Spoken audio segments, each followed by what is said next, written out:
CPM ജില്ലാ committee ഓഫീസിൽ വെച്ച് പോസ്റ്റൽ ബാലറ്റുകൾ പൊട്ടിച്ച് തിരുത്തിയിട്ടുണ്ടെന്ന ഗുരുതര വെളിപ്പെടുത്തലുമായി CPM നേതാവ് ജി സുധാകരൻ. സർവീസ് സംഘടനാ വോട്ടുകളിൽ കുറേ എണ്ണം മറിച്ച് ചെയ്യുന്നുണ്ടെന്നും അദ്ദേഹം പറഞ്ഞു. 1989-ൽ KV ദേവദാസ് മത്സരിച്ച തെരഞ്ഞെടുപ്പിനെ കുറിച്ചാണ് സുധാകരൻ്റെ വെളിപ്പെടുത്തൽ. ആലപ്പുഴയിൽ NGO യൂണിയൻ പരിപാടിയിലായിരുന്നു സുധാകരൻ്റെ പ്രസ്താവന. വിവരങ്ങൾ നൽകാൻ നിഷ ദിലീപ് ചേരുന്നുണ്ട്. നിഷ, ഗുരുതരമായൊരു വെളിപ്പെടുത്തലാണ് ഇപ്പോൾ ജി സുധാകരൻ്റെ ഭാഗത്തു നിന്നുണ്ടായിട്ടുള്ളത്. അതായത് പോസ്റ്റൽ ബാലറ്റുകൾ അത് പൊട്ടിച്ച് തിരുത്തിയിട്ടുണ്ട് എന്നൊരു ഗുരുതരമായ വെളിപ്പെടുത്തൽ, പരാമർശം തന്നെയാണ് ജി സുധാകരൻ നടത്തിയിട്ടുള്ളത്, അല്ലേ?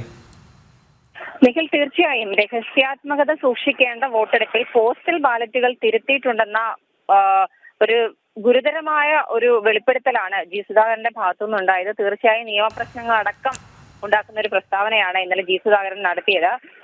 NGO യൂണിയന്റെ പൂർവ്വകാല നേതാക്കളുടെ സംഗമം ഉദ്ഘാടനം ചെയ്ത് ആലപ്പുഴയിൽ സംസാരിക്കുന്നതിടെയാണ് അദ്ദേഹം ഈ ഒരു കാര്യം പറഞ്ഞത്. തെരഞ്ഞെടുപ്പിൽ പോസ്റ്റൽ ബാലറ്റുകൾ പൊട്ടിച്ച് തങ്ങൾ തിരുത്തിയിട്ടുണ്ട് എന്നായിരുന്നു ജി സുധാകരൻ പറഞ്ഞത്. ഇതിന്റെ പേരിൽ കേസെടുത്താലും തങ്ങൾക്ക് പ്രശ്നമില്ല. കാരണം അതിന് അദ്ദേഹം പറഞ്ഞത് LDF സ്ഥാനാർത്ഥിയായി ദേവദാസ് ആലപ്പുഴയിൽ മത്സരിച്ചപ്പോൾ പോസ്റ്റൽ ബാലറ്റ് ശേഖരിച്ച് CPMന്റെ ജില്ലാ കമ്മിറ്റി ഓഫീസിൽ കൊണ്ടുവന്നു. താനായിരുന്നു അന്ന് തെരഞ്ഞെടുപ്പ് കമ്മിറ്റി സെക്രട്ടറി. തങ്ങൾക്ക് കിട്ടേണ്ട പോസ്റ്റൽ ബാലറ്റുകളിൽ 15% മറിച്ചായിരുന്നു ചെയ്തത്. എന്നാൽ തങ്ങളുടെ പക്കൽ തന്ന പോസ്റ്റൽ ബാലറ്റുകൾ എല്ലാം വെരിഫൈ ചെയ്ത് തിരുത്തി. അതായത് തങ്ങൾക്ക് കിട്ടും എന്ന് കരുതിയ വോട്ടുകൾ മറിച്ച് ചെയ്തതെല്ലാം തിരുത്തിയിട്ടുണ്ട് എന്നായിരുന്നു ജി സുധാകരൻ പറഞ്ഞത്. ഒട്ടിച്ചു തന്നാൽ അറിയില്ല എന്ന് കരുതേണ്ട, അതുകൊണ്ട് അത് ഞങ്ങൾ പൊട്ടിക്കും, അല്ലെങ്കിൽ തരരുത്. ഇലക്ഷന് പോസ്റ്റൽ ബാലറ്റ് കിട്ടുമ്പോൾ മറ്റാർക്കും വോട്ട് ചെയ്യരുത് എന്നാണ് ജി സുധാകരൻ ഇന്നലെ NGO യൂണിയന്റെ പൂർവ്വകാല സമ്മേളനം ഉദ്ഘാടനം ചെയ്ത് പറഞ്ഞത്.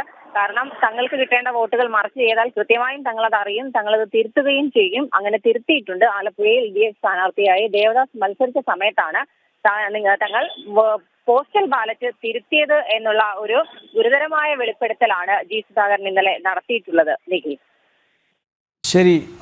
നിഷ, CPM ജില്ലാ കമ്മിറ്റി ഓഫീസിൽ വെച്ച് പോസ്റ്റൽ ബാലറ്റുകൾ പൊട്ടിച്ച് തിരുത്തിയിട്ടുണ്ടെന്ന ഗുരുതര വെളിപ്പെടുത്തലുമായി CPM ജി സുധാകരൻ രംഗത്തെത്തിയിരിക്കുകയാണ്. സർവീസ് സംഘടനകളുടെ വോട്ടുകളിൽ കുറേ എണ്ണം മറിച്ച് ചെയ്യുന്നുണ്ടെന്നും 1989-ൽ KV ദേവദാസ് മത്സരിച്ച തെരഞ്ഞെടുപ്പിനെ കുറിച്ച് ആയിരുന്നു ജി സുധാകരൻ്റെ ഇത്തരത്തിലുള്ള ഈ ഒരു പ്രസ്താവന. വിവരങ്ങൾ നൽകുകയായിരുന്നു ആലപ്പുഴയിൽ നിന്നും നിഷ ദിലീപ്.